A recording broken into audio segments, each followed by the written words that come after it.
Silence. That's the first thing you notice. Not the dark, not the cold air pressing against the glass of your bedroom window. The silence. Because your apartment has never been this quiet before. You sit up in bed, 1:47 a.m. The digital clock casts a dim red glow across the ceiling. Your phone buzzes, you reach for it. One message, unknown number. You open it. The blue blanket looks nice on you. Your throat closes, you look down. You are wrapped in your blue blanket right now. And then, very slowly, your eyes move to the window. The curtain is open, just an inch. Just enough. Welcome back, or welcome for the first time. Either way, I need you to understand something before we go any further tonight. Everything you are about to hear is real. No dramatizations, no exaggerations for effect. These are documented cases, survivor testimonies, police reports and restraining orders and courtroom transcripts. Real people, real fear, real obsession. Stalking is one of the most psychologically devastating crimes a person can endure, not because of a single terrifying moment, but because of the accumulation, the slow drip of dread, the way it poisons every ordinary thing. A morning coffee, a walk to your car, the simple act of closing your eyes at night. Tonight, we have 4 stories, 4 survivors who agreed to have their experiences shared, because they believe the most powerful weapon against this kind of predator is awareness. So stay with me, keep the lights on, and pay very close attention. Story 1, The Candle. Autumn 2019. A mid-sized city in the American Midwest. A 26-year-old woman we'll call Maya has just moved into a ground-floor apartment. It's a quiet complex, older building, the kind of place with thin walls and neighbors who know each other's schedules without trying to. She likes it. It feels like community. 3 days after she moves in, there is a knock at her door. The man in the hallway is in his mid-30s, average height, unremarkable face. He holds a candle in both hands, like an offering. He introduces himself as her neighbor from Unit 4B. He says he wants to welcome her to the building. Maya thanks him. She takes the candle. She closes the door. She tells her best friend about it that night on the phone and calls it sweet. She will not use that word again for a long time. The first sign comes at the end of her first week. Maya works an irregular schedule. Some days she's home by 5 p.m., other days not until midnight. She is a nurse. The hours are unpredictable, exhausting, and she rarely tells anyone in advance when she'll be home. But every single time she pulls into the parking lot, his car is there. She clocks it on a Tuesday at 5:15 p.m., a Wednesday at 11:40 p.m., a Saturday at 2 a.m. after a brutal overnight shift. Always, already there. She tells herself he works from home. She tells herself it's coincidence.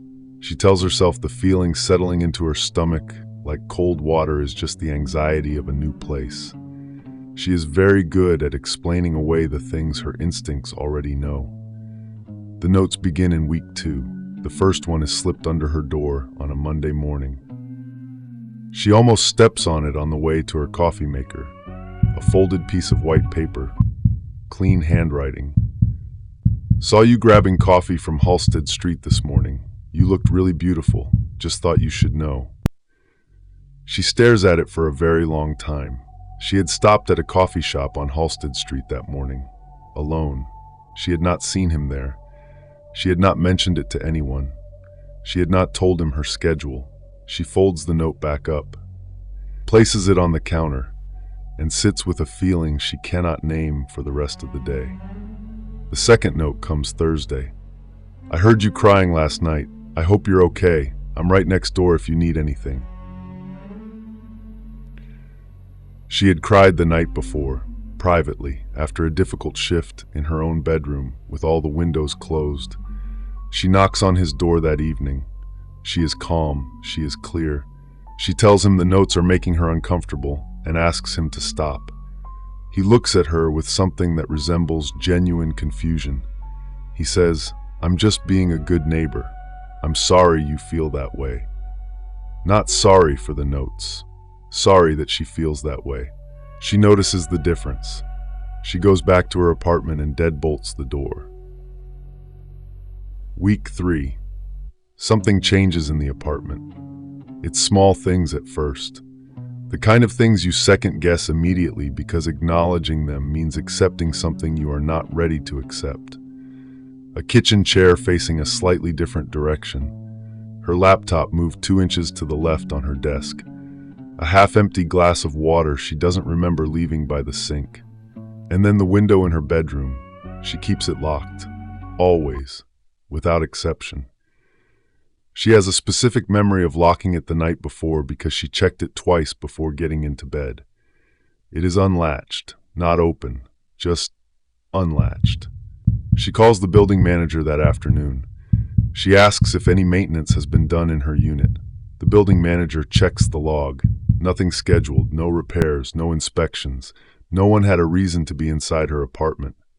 She orders a doorbell camera that same afternoon. It arrives the next evening. She installs it herself, hands slightly unsteady, and connects it to her phone before she goes to sleep. At 2:17 in the morning, her phone screen lights up, motion detected. She sits up, opens the app. He is standing in front of her door, not knocking, not sliding anything underneath, not doing anything at all. Just standing there, completely still. His head is tilted at a slight angle, like a dog that hears a high-frequency sound. Like he is listening to something on the other side of the door. He stands there for 6 minutes and 48 seconds. Then he walks back to his apartment. Maya does not sleep again that night. She packs a bag. At 4 a.m., she drives to her sister's house on the other side of the city with her hands tight on the wheel and her eyes flicking to the rearview mirror every 30 seconds. She files a police report the following morning. 2 officers visit the complex that afternoon to question the neighbor in 4B. His apartment is empty. He had moved out sometime during the night. No notice to the building manager, no forwarding address. But before he left the building, he had returned to her door one final time. The note was there when Maya came back to collect the rest of her things. It was folded the same way as the others, same clean handwriting. I know where your sister lives. I know because you told me, but you don't remember our conversations, do you? You will eventually. Maya did not own a blue blanket before the move. She bought one her second week in the apartment. She never figured out how he knew about it. She replaced every lock in her sister's house that same week. She has not lived alone since. Story 2, Wrong Number. September 2021, a university town in the Pacific Northwest. A 21-year-old college junior named Reese is studying in their dorm room at 10 p.m. when their phone buzzes on the desk beside a cold cup of coffee. Unknown number. Pacific area code. Hey, is this still Jess? It's Marcus. Reese looks at it for a second and types back, wrong number, sorry. Hits send. Goes back to studying. The reply comes in under 30 seconds. Oh gosh, I'm so sorry. Have a good night. Normal. Harmless. Reese doesn't think about it again. 3 days later, 11:30 p.m. Hey, I know this is weird and feel free to ignore this, but I just wanted to say, the way you responded to my wrong number text was really kind. A lot of people would have just ignored it. I hope you're having a good week. Reese reads it twice. It is oddly sweet. A little unusual, but not threatening. Reese does not respond, blocks the number, forgets about it by morning. 2 weeks pass, then a new message arrives. Different number, different area code, this one from somewhere in the Mountain Time Zone. I just wanted to understand why you blocked me. I thought we had something real. Even for just 2 texts, there was something real there. Did you feel it too? Something real. From 2 text messages. 2 text messages in which Reese said 4 words. Wrong number, sorry. Reese sits very still in the dining hall where they read this. The noise of the lunchtime crowd seems to fade. The temperature feels like it drops a few degrees. They block that number too. Then they call their mother. Their mother says not to worry. She says it's probably just a weird, lonely person. She says as long as they don't respond, it will stop. It does not stop. Over the next 4 months, Reese receives messages from 31 separate phone numbers. Different area codes spanning 11 states, all bought specifically for this purpose. Untraceable prepaid phones, purchased and discarded in sequence. The messages follow a pattern so deliberate it takes on the quality of a script. Week 1 with a new number, warm, gentle, almost tender. I think about our conversation all the time. I know you're scared of me, but I just want you to know my intentions are pure. I had a dream about you last night. It was a good dream. You were happy. Week 2, a careful escalation, never crossing into an explicit threat, always staying just beneath the threshold. I've looked at your campus online. It's a small school, the kind of place where people know each other. I've been to that part of the state before. It's beautiful country. I wonder sometimes if we've already walked past each other somewhere and neither of us knew. Week 3, silence, and then a new number, and the warmth again. Reese stopped sleeping through the night by November. They began varying their routes to class, sitting with their back to the wall in every room, watching the face of every stranger who walked through a door. Their grades collapsed. They told their roommate, who told the RA, who walked them to campus security.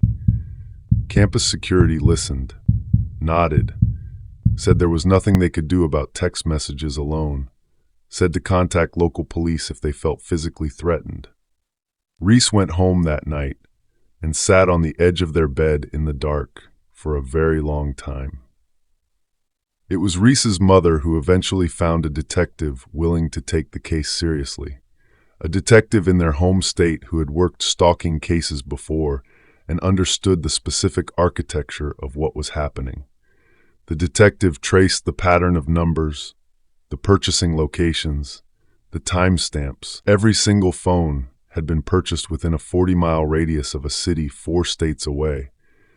A city in which lived a 34-year-old man who worked in data entry, who had no criminal record, who had no identifiable connection to Reese whatsoever. He had sent a wrong number text to a random string of digits. Reese had responded, and something in that response, 4 polite, unremarkable words, had convinced him that this was the person he had been waiting to find. He was charged with criminal stalking and felony harassment. At his hearing, his attorney argued that he had never physically approached the victim, had never shown up anywhere, had technically never made a direct threat. The judge sentenced him to 18 months. Reese took a semester off, transferred schools. They have not had a publicly searchable name or profile anywhere on the internet since that November. Not one account, not one photograph, because they know now what most people never have to learn: how little it takes, how little you have to give for someone to decide that you belong to them. Story 3. He knew my routine. This story comes from a woman named Claire. She is 31 years old and lives in a mid-sized city in the American South. She asked that her story be shared in full, without softening, because she says the most dangerous part of what happened to her was not the man. It was how normal everything looked, right up until it didn't. It begins, as so many things do, in a coffee shop. Claire is a creature of habit. She acknowledges this now with the particular resignation of someone who has learned that patterns are not just comforting, they are a roadmap for the wrong kind of person. Every Tuesday and Thursday at 7:45 a.m., she goes to the same coffee shop 2 blocks from her office, orders the same thing, sits at the counter if a seat is available, leaves by 8:10. She first notices the man at the corner table on a Tuesday in February. He is unremarkable. He looks up when she walks in, looks back down at his laptop. She doesn't think about him again. The following Thursday, he is at the same table. He looks up again. This time he gives a small, neutral nod, the nod of someone who recognizes a fellow regular. Claire nods back. She has worked in a city long enough that this feels completely normal. The silent language of people who occupy the same spaces without actually knowing each other. She will spend a long time later thinking about that nod. By April, she has registered him in the background of her life the way you register furniture. Present. unremarkable, part of the expected landscape. But April is also when she starts seeing him outside the coffee shop. The first time, her gym. She uses a gym 4 blocks from her apartment, not particularly close to the coffee shop. She sees him on a treadmill near the window. He waves. She waves back without breaking her stride. She thinks, small world. The second time, a grocery store in her neighborhood. He is in the produce section. He smiles. She smiles. She thinks, coincidence. The third time is on a Saturday morning in the park near her apartment. A park she started walking through only 6 weeks ago as a new addition to her weekend routine. A park that has nothing to do with the coffee shop, the gym, or the grocery store. He is sitting on a bench along her usual path. He waves. Something cold moves through her, but she waves back, and she hates that she waves back. For the next 2 months, she rearranges her thinking every time the cold feeling comes. She lists the rational explanations. He lives in the neighborhood. He goes to the same gym because it's the only decent gym in a 3-mile radius. The park is popular. She is being paranoid. She is a woman who has spent her life being told she is too sensitive, too cautious, too quick to imagine threats. She is very tired of feeling afraid of things that might not be real. So she decides they are not real. Late June. A Thursday evening. Claire is walking to her apartment building from the bus stop. It has been a long day. She is wearing her headphones, but the music is off. She just doesn't want to be approached by anyone. She turns onto her street. He is standing outside her building. Not pacing, not looking at his phone, standing, facing the direction she walks from, like he knew which direction she would come from. He smiles when he sees her, wide and warm, like they are old friends reuniting. He says he's been working up the courage to talk to her for months.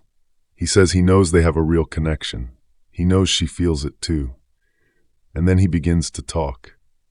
He says her name, her full name, which she had never given him. He mentions that she seemed tired last Tuesday. Was her shift at the hospital difficult? She doesn't work at a hospital. She works at an architecture firm. She has never mentioned her job to him. He asks how her sister is feeling. Says he hopes she recovered from the surgery okay. Claire's sister had minor surgery in April. It was not publicly known. It was not posted anywhere. He mentions a trip she took in May, a weekend away to visit a college friend 3 states over. He says it looked like she needed the break. She had not posted about that trip. Not a single photograph. He is still smiling, warm, open, the smile of a man having a lovely conversation. Claire is standing on a public street in early evening, and she has never been more terrified in her life. She asks him, very quietly, how he knows any of those things. His expression shifts. Something moves across his face that she will describe later as grief, like she has said something that has wounded him. He says, "You told me, don't you remember? We talk all the time." She tells him as steadily as she can that they have never spoken. He shakes his head slowly, still with that grieving expression. He says, "I've given you 6 months, Claire. I've been patient. I've been respectful. I've given you time." Claire turns and walks directly to the nearest open business, a laundromat, and stands inside it among strangers until the police arrive. The investigation takes 3 months. They find his apartment. The bedroom wall is what matters. On it, pinned in a grid pattern with the precision of something obsessively maintained, are photographs, all of Claire, hundreds of them, from February through June. Her coffee shop, her gym, her grocery store, her park, her bus stop, her office building, her sister's hospital. He had been photographing her for 6 months. He had never once spoken to her before that Thursday evening. Everything he knew about her life, her schedule, her family, everything he had gathered by watching. A notebook found in his apartment contained more than 40 pages of written observations, timestamps, descriptions of her clothing, her expressions, who she spoke to, which coffee she ordered, and a section near the back that he had titled, in careful handwriting, "What she will understand about us eventually." He was convicted, sentenced to 4 years. Claire moved within the month. She has a dog now, a large one. She says the fear doesn't come in the form of him anymore. It comes in the form of ordinary mornings, a Tuesday, a coffee shop, a man at a corner table who looks up when she walks in. She says, "I don't take the same route twice in a row anymore." Some people think that sounds exhausting, but exhausted is something I know how to survive. Story 4. The online one. This final story is the one I want you to pay the most attention to. Not because it is the most physically dangerous, but because it is the most common. And the most invisible, and it is happening right now, tonight, to people who don't yet recognize what they're inside of. Her name is Danielle. She is 29. She lives in a large city in the UK. She had, until late 2022, a modest but active presence on social media, a photography account with just under 4,000 followers, landscapes mostly, sometimes food, occasionally her own face. She was not an influencer. She was a person with a phone and an eye for light who liked to share small, beautiful things. In October of 2022, a new account began commenting on her photographs. The username was something random, a string of letters and numbers. The profile image was a landscape photo, generic, the kind used when someone does not want to be seen. The first few comments were normal. Beautiful composition. Love the light here. What lens did you use? Danielle answered a few of them. She answered comments regularly. It was part of the community she'd built. She did not notice when the comments began to accumulate. By November, the account had commented on every post she'd ever made, going back 3 years. Every single one. Danielle noticed this because a friend pointed it out. The friend said it casually, "Have you seen this person? They've commented on everything." And Danielle scrolled back through her own archive and saw it laid out in sequence and felt something drop in her stomach. She looked at the comments more carefully. Early on, they were about her photography. Then gradually, across the months of her archive, they shifted. "You look tired in this one. Are you okay? This was the day you seemed sad. I could tell by how you framed it. I know what you were going through when you took this. I could see it. Not aggressive, not threatening, intimate. The specific intimacy of someone who believes they know you in a way you haven't consented to." She blocked the account. Within 48 hours, 3 new accounts appeared. Different usernames, same commenting pattern, working backward through her archive again, as though completing an interrupted task. She made her account private. They found her backup account, which she had never linked publicly, which she used only to follow other photographers. She had posted twice on it, ever. They found it and began commenting there. She deleted both accounts entirely. She received an email 3 days later to her personal email address. She had never posted that address anywhere publicly. The email said, "I'm not trying to frighten you. I just want you to know you're not invisible to me. You've never been invisible to me. That should feel like a gift." She went to the police. The response, she says, was not unkind, but it was honest in a way that terrified her. The officer told her that online stalking was extraordinarily difficult to prosecute in real time, that until there was a physical element, a direct threat, a physical approach, a location revealed, their options were limited. He told her to document everything. He said that phrase with the particular solemnity of someone who has had to say it far too many times. Document everything. She bought a notebook that afternoon. She began writing down every account, every email, every message, dates and times and exact wording. She filled the notebook in 6 weeks. The escalation came in January. An email that read, "I walked past your office today. The building is smaller than I expected. You got a coffee at the place on the ground floor at 12:15. You seemed distracted." She had gotten a coffee at 12:15. She had been distracted. She was thinking about a project deadline. He had been there, in her city, outside her building. He had crossed the distance from screen to street, and he wanted her to know it. This time, the police took the email seriously. There is a measurable difference, she says, between what they do before and after a stalker has demonstrated they know where you work. She does not say this bitterly, just factually. Through a sustained digital investigation, they identified a man in his late 20s living in another part of the country. He had no criminal record, he was employed, he had, by all external measures, a normal life. He had also maintained 7 different email addresses and 11 separate social media accounts dedicated exclusively to monitoring Danielle. In his sent mail, they found emails he had drafted and never sent going back 14 months. Hundreds of them. Long, detailed, one-sided conversations with a woman he had never met. Memories of things that had never happened. Plans for things he believed were inevitable. He was convicted of stalking and harassment. He was ordered to have no contact and to attend a mandatory psychological intervention program. Danielle still does not have public social media. She still has the notebook. She keeps it because her therapist told her that having physical proof of what happened is important when the world tries to make you feel like you imagined it.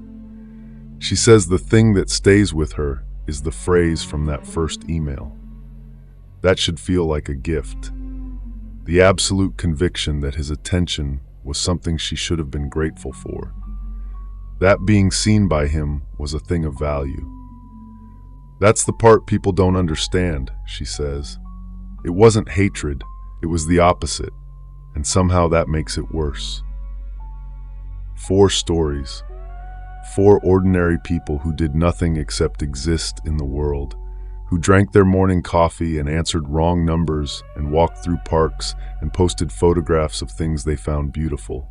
And for reasons that have nothing to do with anything they did, someone decided they were worth watching, worth following, worth obsessing over. I want to leave you with something practical. Because these stories deserve more than fear, they deserve action. If someone's attention makes you feel cold in a way you can't explain, trust that feeling. Your instincts are older and smarter than your rationalizations. Document everything. Dates, times, screenshots, messages. Do not delete anything. Tell someone. Tell multiple people. Create a paper trail of your reality so that when you need to be believed, the evidence already exists. Do not try to reason with it. Placate it or let it down gently. Any response, even a kind one, is contact, and contact is fuel. And finally, the officers and detectives who specialize in stalking cases all say the same thing. Every single one of them says the same thing. The victims who sought help earliest had the best outcomes. Not because the system is perfect, it is not, but because documentation and early reporting creates a record, and a record creates accountability, and accountability creates consequence. If you have ever experienced anything like what you heard tonight, you are not paranoid, you are not overreacting, you are not imagining it, and you are not alone. If this video reached you tonight, subscribe. There are more stories here, stories that deserve to be heard, stories that might help someone recognize something before it goes further than it should. Leave a comment. Tell me you stayed until the end. And then, go check your locks, close your curtains, and remember what Claire said. Exhausted is something I know how to survive. So can you. Stay safe out there. Good night.